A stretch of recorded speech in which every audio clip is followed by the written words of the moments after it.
कहाँ हो सकती है, कहाँ वाली ट्रांसफर हो सकती है।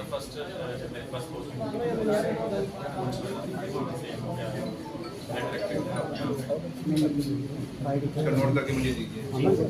क्या काम किया आपने, क्या डेवलपमेंट करनी है आप, क्या ये क्या कागज आपके डॉक्यूमेंट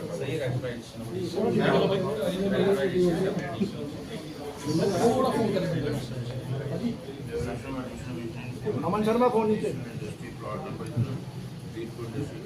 अंकुश भंडारी फोन ऊपर क्या है इसका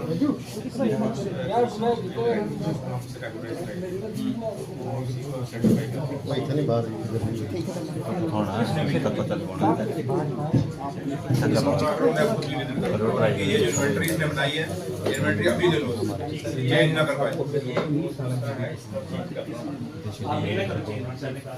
अब चेंज नहीं होगी, जो इसने बनाई है उसी को रखो, ठीक है। देख लो ये वो कर ना पाए, ठीक है। पूरा प्रिंट करो,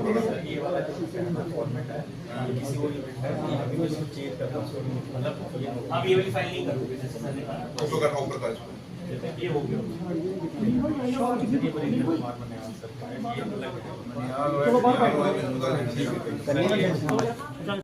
ये डेमोक्रेसी का कत्ल है, क्योंकि अगर उसने कुछ किया था तो हम एक एफआईआर भी लगा सकते थे, और डिप्टी कमिश्नर डोडा को भी समझना चाहिए था और उसको इतना जल्दी रिएक्ट नहीं करना चाहिए था। और पीएसए की मुझे जरूरत नहीं लगती कि भाई पीएसए तभी लगता है जो आदमी समाज के लिए, सोसाइटी के लिए खतरा हो। मिराज मलिक एक इलेक्टेड ऑनरेबल एमएलए थे और वो इलेक्शन जीत के आए थे, डोडा के लोगों ने जिता के भेजा है, और जिस आदमी को जिता के भेजा गया हो वो आदमी कभी समाज के लिए खतरा नहीं हो सकता। और यही हिंदुस्तान की खूबसूरती है और हिंदुस्तान के आइन की खूबसूरती है कि आपको बोलने का हक है। लेकिन जहां तक बदतमीजी का ताल्लुक है, अगर आप कहते हैं, मैं भी मानता हूं कुछ शब्द, उनके वर्ड कुछ थे ऐसे जो लगते हैं हम सबको, आपको भी लगे होंगे कि गलत हैं, बट मैं एक चीज आपको पूछना चाहता हूं बीजेपी के लोगों से कि आप बड़ी खुशियां मना रहे हैं कि पीएसए लगा है मिराज मलिक पे, तो एक बात याद रखना, आज दिन उधर है, कल दिन इधर भी आएगा। तो कहीं उस जब ये दिन इधर आएगा तो उस समय आपको भी फिर बर्दाश्त करने का मादा होना चाहिए। और दूसरा, आप लोग पत्रकार हैं और आप लोग कभी नेशनल टीवी पे डिबेट देखें, जो डिबेट शाम को होती हैं, वहां जो बदतमीजी, जो बीजेपी के स्पोक्समैन आते हैं, जो बीजेपी के लोग वहां से पार्टी से आते हैं जो डिबेट करते हैं, आप देखें वहां लोगों की माओं को क्या कहा जाता है, बच्चों को, बहनों को क्या कहा जाता है, भाइयों को क्या जाता है, खानदान तक को क्या कहा जाता है, इवन के उनके परिवारों के डीएनए तक ये बीजेपी के लोग बातें करते हैं। तो मेरे भाई फिर उनके पर भी तो पीएसए लगना चाहिए। जो भी इस देश के अंदर हिंदू मुसलमान की बात करेगा, भाईचारे को तोड़ने की कोशिश करेगा, या सरदारों के नाम पे कहीं इस भाईचारे को तोड़ने की कोशिश करेगा, जो भी ऐसी हरकत करना पे उन सब पे पीएसए लगाइए। ऐसे ऐसे लोग हैं जिनको आज पीएसए की जरूरत है, वहां क्यों नहीं पीएसए लग रहे? इसलिए ये सवाल बहुत बड़ा है, और ये पीएसए नहीं है महाराज मलिक पे, बल्कि ये हिंदुस्तान की डेमोक्रेसी के ऊपर पीएसए लगा है। लेकिन अभी भी मौका है, सरकार जम्मू कश्मीर, एलजी सरकार, क्योंकि पुलिस उनके अंडर है, ये डीसी उनके अंडर है एलजी साहब के, एलजी साहब को गौर करना चाहिए और सोचना चाहिए। अगर महराज मलिक ने कोई गलत बोला है तो एक सिंपल एफआईआर भी लग सकती थी।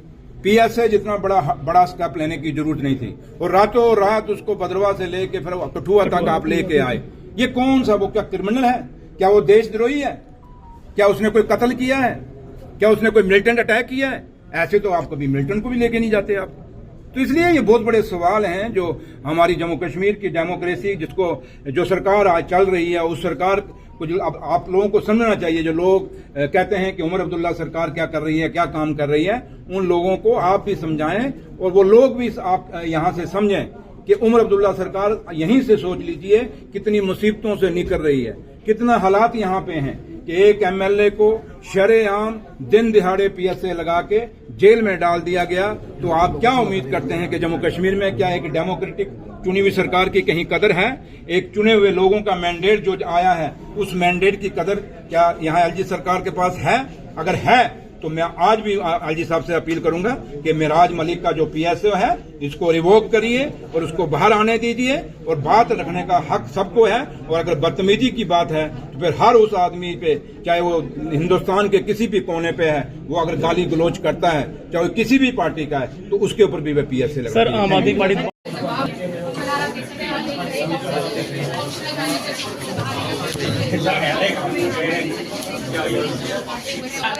देखिए यहाँ पर फिलहाल अभी और भी चेकिंग यहाँ पर जो है वो चल रही है, पूछताछ यहाँ पर चल रही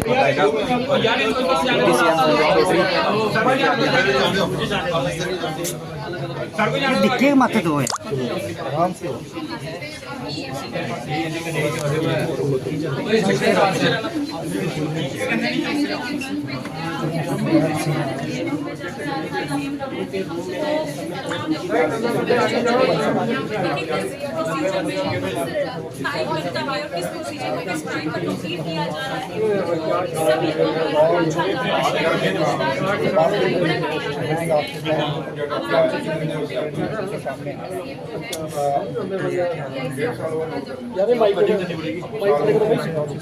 आपने क्या किया? टेक्निकल तो आपने वेरीफाई किया, क्या कर रहे हो यार? आराम से